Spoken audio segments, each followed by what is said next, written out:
تمہارا دین کے اندر کردار کیا ہے، تمہاری فضیلت کیا ہے، حقوق کیا ہے، تمہیں کتنا نوازا گیا ہے، اور تمہارا کردار بڑا شاندار رہا ہے، عورتوں کا بڑا تابناک اور خوبصورت کردار رہا ہے دین کے لیے ہمیشہ۔ بلکہ جتنے لوگ دین کے لیے تیار ہوئے، عالم ہوں، مجاہد ہوں، غازی ہوں، استاد ہوں، حافظ ہوں، ان سب کو تیار کرنے والی مائیں ہیں، اور وہ پوری جد و جہد کے ساتھ بھیجتی، تیار کرتی، محنت کرتی۔ انہوں نے ان کی تیاری میں بھی اور آبیاری میں بھی خوب کردار ادا کیا۔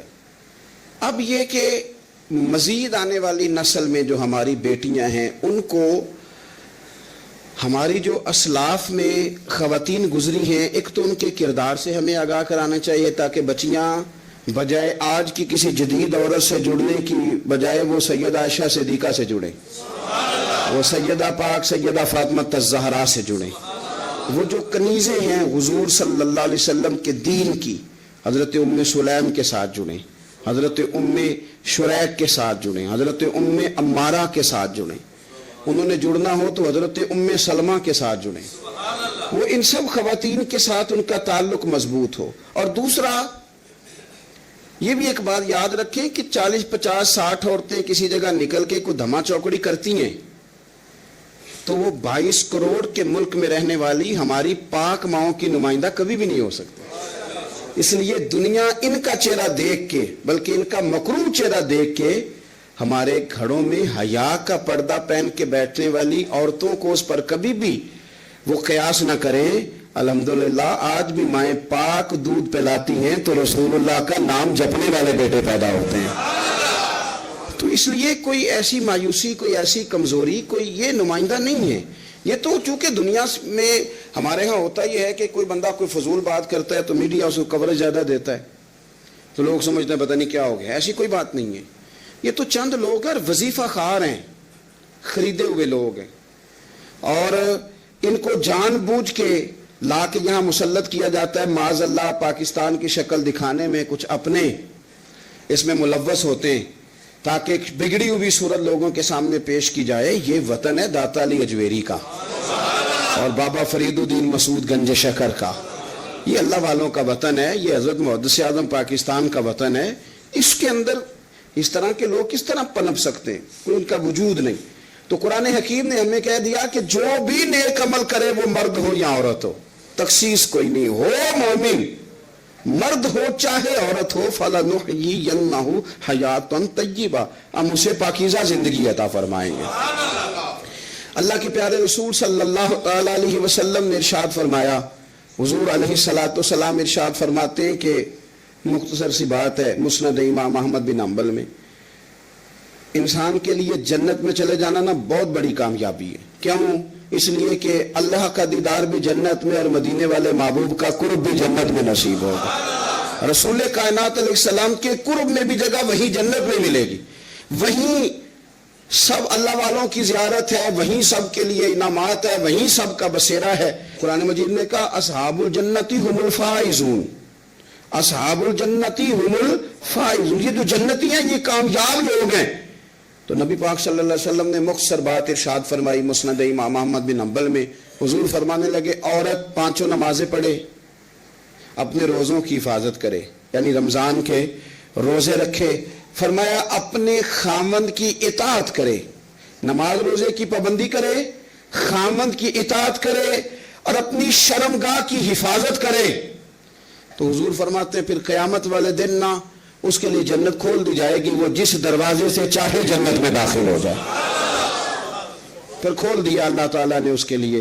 2 ہی باتیں، ایک یہ کہ نماز روزے کا خیال کرے، خامد کی اطاعت کرے، شرمگاہ کی حفاظت کرے، تو جنت کے جس دروازے سے وہ چاہے گی نا اس کو داخلہ دے دیا جائے گا۔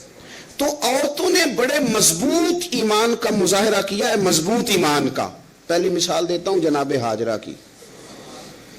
حضرت ہاجرہ رضی اللہ تعالی عنہا حضرت اسماعیل علیہ السلام کی والدہ ہیں، جناب ابراہیم خلیل اللہ علیہ السلام کی اہلیہ ہیں۔ میں نے پہلے بھی ایک دفعہ کہا تھا، پھر کہتا ہوں کہ آج کل نا کاکروچ دیکھ کے، چھپکلی دیکھ کے چیخ مارنا یہ خوف نہیں، یہ فیشن ہے۔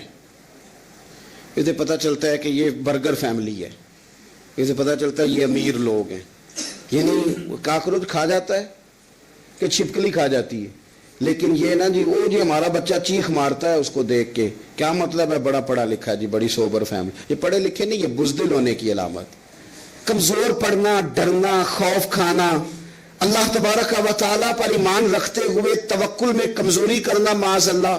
مسلمان کا تو یہ نظریہ نہیں نہ ہوتا، اور مسلمان عورتوں کا ہر وقت رونا کہ نصیب پتہ نہیں کیسے ہوں گے، پتہ نہیں کیا بنے گا، میرا تو کچھ بان ہی نہیں رہا، جب بات کرنا رو کے کرنا، جب سنانا دکھ ہی سنانا، یہی حال ماں کا ہے، یہی بہن کا ہے، یہی بیٹی کا ہے، الا ماشاءاللہ کچھ اچھی بھی ہے۔ تو اس قدر زیادہ کمزور نظریات مسلمان عورتوں کے نہیں ہوتے، اور پھر ساری زندگی اگر یاد کرنا ہے تو دکھ یاد کرنا ہے، سکھ نہیں یاد کرنا۔ زندگی کے اندر جہاں کسی جگہ آزمائش آئی اس کا ذکر روز کرنا ہے، اور جو آسانی آئی ان کو بھول جانا ہے۔ حضرت ہاجرہ کو جناب ابراہیم خلیل اللہ علیہ السلام چھوٹا سا بیٹا دے کے وادی غیر ذی زرعن میں چھوڑ آئے، اتنی سی کھجوریں، ایک مشکیزہ پانی کا، اس خاتون کو وہاں کھڑا کیا، دور دور تک آبادی کوئی نہیں، جنگل کا سما ہے، پرندے تک آ کے نہیں چہکتے، کوئی چیز نہیں دنیا کی، لیکن ایمان اس کو کہتے ہیں، طاقت اس کو کہتے ہیں، کلمہ پڑھنے کے بعد کھڑا رہنا اور اپنے توکل کو مضبوط رکھنا اس کو کہتے ہیں۔ حضرت ابراہیم واپس لوٹ رہے تھے تو جناب ہاجرہ نے ایک سوال پوچھا، بس ایک۔ جناب ہاجرہ عرض کرتی ہیں اللہ کے خلیل، یہ اپنی مرضی سے چھوڑ کے جا رہے ہو کہ رب کا حکم ہے؟ میرے مالک کی میرے بارے میں یہی فیصلہ ہے، یہی رضا ہے، یا آپ اپنی مرضی سے چھوڑ کے جا رہے ہیں؟ تو جناب خلیل علیہ السلام فرمانے لگے ہاجرہ نہیں، یہ رب کا فیصلہ ہے، یہ اللہ کی رضا ہے۔ تو آپ کو بخاری میں یہ لفظ ملیں گے، جناب ہاجرہ کہنے لگی پھر آپ فکر نہ کریں، اگر رب کا یہ حکم ہے تو پھر میرا رب ہمیں کبھی بھی ضائع نہیں کرے گا۔ یہ مضبوطی ایمان کی، یہ مضبوطی، رب پھر ہمیں کبھی ضائع۔ او میرے ملت کی بیٹیوں اور بہنوں، ساری امیدیں خامن سے کیوں لگاتی ہو؟ ساری امیدیں بیٹے اور بھائی سے کیوں لگاتی ہو؟ ساری امیدیں دنیا سے کیوں لگاتی ہو؟ اس طرح کرو، اپنی ساری امیدیں اپنے رب کے ساتھ وابستہ کرو، رب کی رضا پہ، رب کے فیصلوں پہ راضی رہنا سیکھو۔ اگر تم یہاں ٹھہر گئی نا تو تمہارے پھر آنسو بہیں گے ضرور پر اللہ کی بارگاہ میں، پھر تمہاری دعائیں کے لیے ہاتھ اٹھیں گے ضرور پر اس کا کرم طلب کر، پھر کمزور باتیں نہیں کرو گی۔ اس طرح ایمان عورتوں کا مضبوط تھا، اسی طرح ہماری جو اسلاف میں خواتین گزری ہیں، صحابیات، ان کا نا تبلیغ کا جذبہ بھی بڑا مضبوط تھا، بڑا مضبوط تبلیغ کا جذبہ۔ حضرت ام شریک رضی اللہ تعالی عنہ قبیلہ بنو عامر سے تعلق رکھتی تھی، پر مکے میں آئی ہوئی تھی، گھر گھر جا کے رسول اللہ کا دین بتاتی۔ ان دنوں میں نہیں جن دنوں میں پھول پھینکے جاتے ہیں تبلیغ کرنے والوں پر، جن دنوں میں نعرے لگتے ہیں ان دنوں میں نہیں، ان دنوں میں جب چھپ چھپ کے لوگ دین کی بات کرتے تھے۔ حضرت زید بن ارقم رضی اللہ تعالیٰ عنہ کے گھر میں لوگ بیٹھ کے دین سیکھتے تھے۔ یہ خاتون، مجھے آج کہہ لینے دیں یار، مجھے کہہ لینے دیں، ووٹوں کی ضرورت ہو تو عورتیں گھر گھر چلی جاتی ہیں، ایک سیٹ کی ضرورت ہو تو بیویوں کو گھر گھر بھیج لیا جاتا ہے۔ یہ دیکھو، یہ ایمان ہے رسول اللہ صلی اللہ علیہ وسلم پر صحابیات کا، یہ کمال ہے کہ گھر گھر وہ بھی گئی ہیں، پر ووٹ کے لیے نہیں، رسول اللہ کے دین کے لیے، رسول اللہ کے دین کے لیے گھر گھر حضرت ام شریک جاتی، جا کے نا، اور وہ طریقہ تھا نا، عورتوں کو قائل کرتی، بڑے کٹھن حالات تھے اسلام پر، اعلانیہ کوئی بات نہیں کر سکتا تھا۔ حضرت ام شریک کہتی ہیں میں عورتوں کو بلاتی، کہتی میری بات سنو، جب وہ قریب آتی تو میں نے نبی پاک کا دین بتاتی، سائیڈ پہ کر کے کونے میں نہ تھوڑا تھوڑا، او یار آپ ذرا اس کا لطف تو لیں، اس کا ذائقہ تو دیکھیں۔ حضرت ام شریک کہتی ہے میں گھر گھر جاتی بتاتی، تو کافروں کو پتہ چل گیا کہ یہ تبلیغ کرتی ہے، انہوں نے مجھے بلایا، کہنے لگے تیرے برادری اور قبیلے کا مسئلہ نہ ہوتا تو ہم تجھے قتل کر دیتے، اب ہم تجھے واپس بھیجتے ہیں۔ چند مردوں کو میرے ساتھ کیا، مجھے گھوڑے اور اونٹ کی ننگی پشت پر باندھ لیا۔ ننگی پشت پر لمبا سفر کرنا مشکل ہوتا ہے، پسینہ آئے، بڑی تکلیف ہوتی ہے گھوڑے پر بیٹھ، اب وہ کوئی کجاوا نہیں، کوئی چیز نہیں، اسی طرح باندھ کے لے گئے۔ اور فرماتی ہیں کہ 3 دن اور 3 راتوں کا وہ سفر تھا، رستے میں وہ خود چھاؤں میں بیٹھتے اور مجھے باندھ کے دھوپ میں ڈال دیتے۔ 3 دن میں نے زمین پر چلنے والی کسی چیز کی آواز نہیں سنی، لیکن وہ جب جب نبی پاک کے دین کی بات پوچھتے تو میرا کلیجہ خوشی کے ساتھ ٹھنڈا ہو جاتا۔ آنکھیں کھل جاتی اور میں کہتی کیا بات ہے میرے نبی پاک کے دین کی. اس کیفیت میں بھی وہ تبلیغ کی لذت اپنی جگہ موجود. حضرت ام شریک رضی اللہ تعالیٰ عنہ فرماتی ہے کہ جگہ انہوں نے مجھے لٹا دیا باندھ کر, پیاس بڑی شدید تھی, پانی پینے کو دیتے نہیں تھے, روٹی کھانے, یہ ایک عورت کی بات کر رہا ہوں, یہ خاتون کی بات کر رہا ہوں. آج کل تو ہمارے بچے شام کو سالن ٹھیک نہ پکا ہو تو موبائل توڑ دیتے ہیں. یہ قوم نہیں میدانوں میں جا سکتی, جہاد نہیں کر سکتی. خاتون کہتی ہے کہ شدید پیاس تھی اور مجھے باندھ کے لٹایا ہوا تھا. مجھے جب تکلیف بڑھ گئی تو اچانک میں نے دیکھا پانی کا ایک ڈول برآمد ہوا ہے. میں نے اسے تھوڑا سا پی لیا, پر طلب ابھی باقی تھی. وہ پھر آ گیا برتن, میں نے پھر پیا. طلب ابھی باقی تھی, پھر برتن آ گیا. امام ابو نعیم نے اس کو لکھا ہے حلیۃ الاولیاء میں, فرماتے ہیں تیسری دفعہ وہ پھر بھرا ہوا ڈول پورے کا پورا آ گیا. اب میں نے پیا بھی, اپنے کپڑوں پہ بھی چھڑکا. جب وہ سارے بیدار ہوئے تو مجھے آگے کہنے لگے کہ تو نے ہمارا پانی استعمال کیا ہے. فرماتی ہے پھر انہوں نے اپنے برتن دیکھے, مشکیزیں دیکھے تو بھرے ہوئے تھے. میرے قریب آ کے کہنے لگے یہ پانی کہاں سے آیا؟ تو میں نے کہا تم ابھی میرا عقیدہ نہیں سمجھے, یہ میرے رب نے مجھے دیا ہے, میرے رب نے مجھے دیا. فرماتی ہے مجھے باندھ کے لے جا رہے تھے, پر جب میری بات سنی نا تو بول کے کہنے لگے ہمیں سمجھ آ گئی ہے تیرا دین ہمارے دین سے بہتر ہے, تیرا عقیدہ ہمارے عقیدے سے بہتر ہے. اور ایک روایت میں یوں بھی ہے کہ وہ باندھ کے لے جا رہے تھے, پر یہ کمال دیکھا تو کلمہ پڑھ کے مدینے والے کے غلام بن گئے. صحابیات نے نا بڑا جم کے دین کا کام کیا. عقیدہ, پھر تبلیغ, پھر میدان جہاد. عورتیں جہاد میں جایا کرتی تھیں, وہ زخمیوں کو پانی پلاتی تھیں, مرہم پٹی کرتی تھی. پہلے اپنے جسم کے ساتھ بڑی بڑی پٹیاں لپیٹ کے لے جاتی, جہاں کسی زخمی کو ضرورت ہوتی وہ پٹیاں کرتی. اور اعصابی طور پر مضبوط رہ کے میدان کے اندر جہاد وہ بندہ کرتا ہے جو یقین کامل کی دولت جسے نصیب ہو, جسے پتا ہو کہ یہ میں مروں گا تو میرا مرنا رائے گا نہیں, اللہ مجھے شہادت کا درجہ عطا فرمائے گا. لیکن اگر یہیں سے بندہ اپنے آپ کو مطمئن نہ کر سکے تو میدان میں جائے گا. یقین کامل ہو, اگر ہو یقین کامل پیدا تو پھر کٹ جاتی ہیں زنجیریں, پھر انسان آگے مضبوطی سے آگے بڑھتا ہے. نبی پاک صلی اللہ علیہ وسلم جب جہاد کے لیے تشریف لے جاتے نا تو عورتوں پر کسی نہ کسی شخص کو نمائندہ بنا کے چھوڑ کے جاتے تھے. ایک دفعہ مولا علی شیر خدا کو بھی چھوڑ کے گئے, حضرت عبداللہ ابن مختوم رضی اللہ تعالیٰ عنہ کو بھی ایک دفعہ چھوڑ کے گئے. ایک موقع پر نا حضور نے عورتوں کو ایک جگہ پہ چھوڑا پیچھے, تو وہ قلعہ تھا حضرت حسان بن ثابت رضی اللہ تعالیٰ عنہ, بڑا مضبوط قلعہ تھا. اس قلعے کے اندر خواتین ساری محفوظ کر کے ان کو وہاں بٹھا دیا گیا. حضور جہاد کے لیے چلے گئے. اب وہاں قلعے میں عورتوں کو اس لیے رکھا گیا تھا کہ یہاں یہودی بھی ہیں, تو ایسا نہ ہو کہ ہم باہر لڑیں تو وہ اندر سے کوئی شرارت کر دیں, لہٰذا عورتیں محفوظ رہیں. حضرت حسان بن ثابت رضی اللہ تعالیٰ عنہ کی ڈیوٹی تھی تلوار لے کے حفاظت کرنے کی, تو ایک یہودی آ گیا. وہ اب ٹو کرنے لگا, تجسس کرنے لگا کہ یہاں عورتیں ہیں تو کوئی مرد بھی ہے کہ نہیں, دائیں بائیں دیکھنے لگا. حضرت صفیہ رضی اللہ تعالیٰ عنہ نے توجہ کی, جناب حسان بن ثابت سے کہنے لے 1 منٹ لگا اس کی گردن مار دے, ایسا نہ ہو کہ یہ جا کے بتا دے, گردن اڑا دے. حضرت حسان بن ثابت ذرا تھوڑی کوشش کرنے لگے, ارادہ کرنے لگے, آگے بڑھنے لگے, تو ابھی وہ تیاری میں ہی تھے تو حضرت صفیہ رضی اللہ تعالیٰ عنہ خود نکلی پیچھے سے ہو کے, ذرا سا ایک ستون کے پیچھے چھپی, ہاتھ میں بڑا سا ڈنڈا پکڑا. وہ آپ کے قریب سے گزرنے لگا, تو یہ خاتون کی بات کر رہا ہوں, خاتون کی. کسی مرد کی ضرورت ہے عورت کو تنگ کر جائے؟ شرط یہ ہے کہ عورت کے اندر بھی تو غیرت ایمانی ہونا, اس کے اندر بھی تو وہ قوت ہونا. ایسا نہ ہو کہ وہ کمزور پڑ جائے.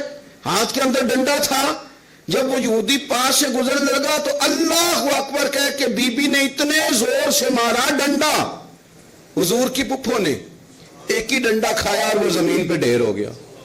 حضرت صفیہ نکلی اور جناب حسان بن ثابت سے کہنے لگی مجھے آتی ہے شرم, چونکہ جب کسی کو مار دیا جائے تو اس کا مال مال غنیمت ہے نا کافر کا, اب اس کی زرہ اتارنی ہے, اس کی تلوار لینی ہے. فرمایا مجھے شرم آتی ہے, وہ مرد ہے, اس طرح کرو مار میں نے دیا, سامان تم اتار کے لے آؤ.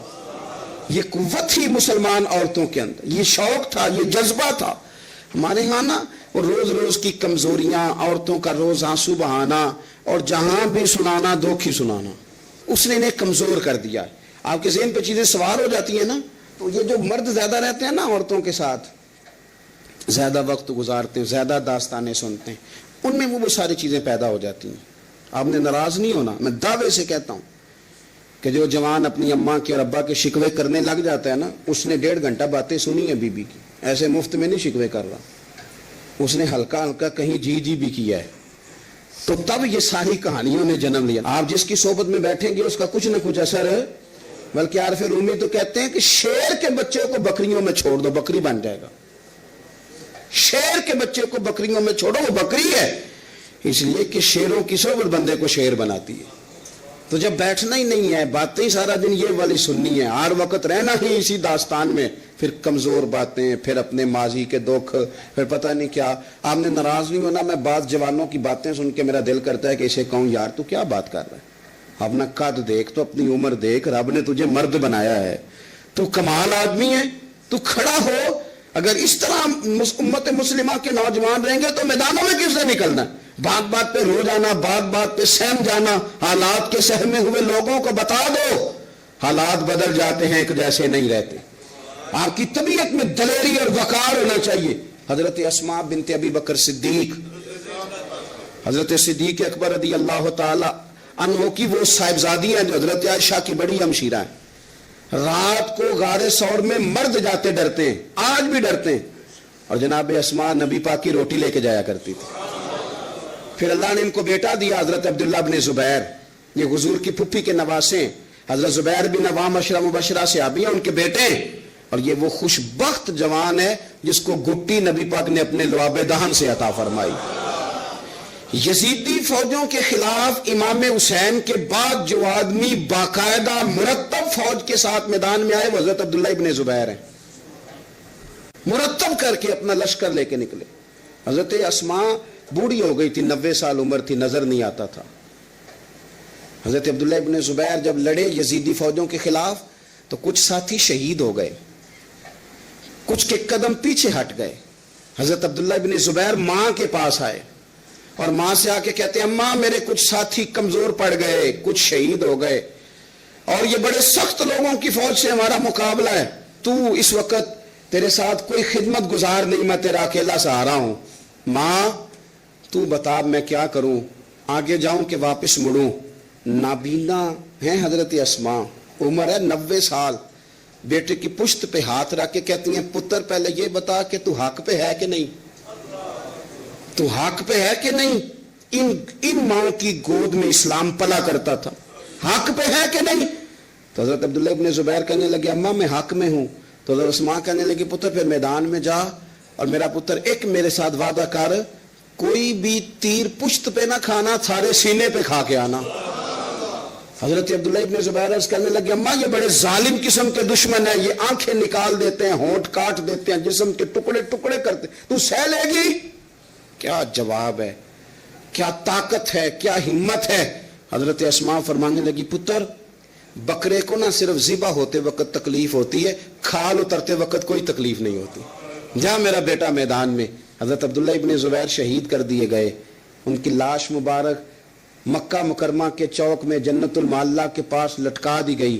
حجاج بن یوسف نے حضرت اسماء کو بلایا اور بلا کے کہنے لگا تجھے پتہ ہے تیرا بیٹا لٹکا ہوا ہے؟ فرمانے لگی ہاں مجھے پتہ ہے, یہ بچپن سے ہی شاہ سوار ہے, یہ گھوڑوں پہ رہنا ہی پسند کرتا تھا. اور پھر کیا جملہ کہا.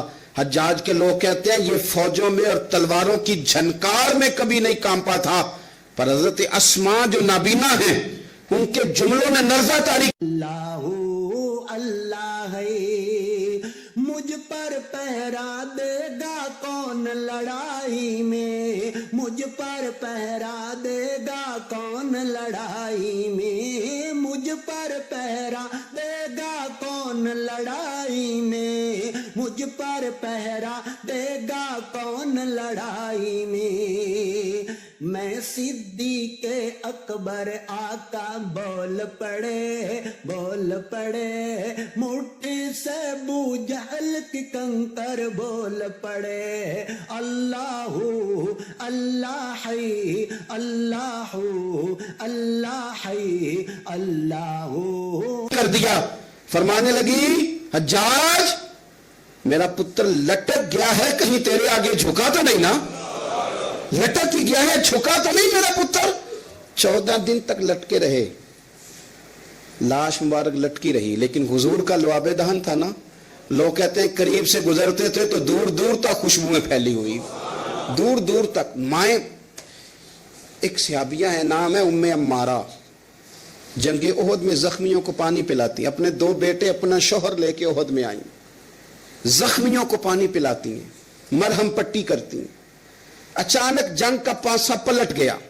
وہ درے پہ جو لوگ حضور نے مقرر کیے تھے وہ غلط فہمی کی وجہ سے درہ چھوڑ گئے, حالات اور ہو گئے, عجیب سا ماحول ہو گیا. پھر یہ بھی افواہ پھیلا دی گئی کہ معاذ اللہ حضور شہید کر دیے گئے.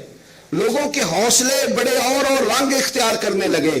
حضور کے گرد تھوڑے سے لوگ رہ گئے.